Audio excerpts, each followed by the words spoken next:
Hello guys, in today's video I will be showing you how to fix Facebook games not loading problems. So the answer is easy, just go to the settings and then scroll down to the apps section and then go to the search and search Facebook and then go to the storage, and here you will find this clear cache option. Click on it.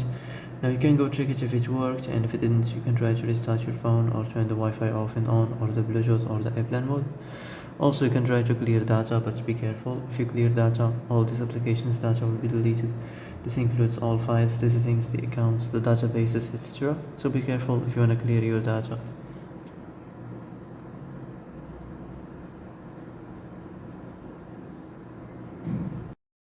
And that's it for today's video. I hope this is the answer you've been looking for.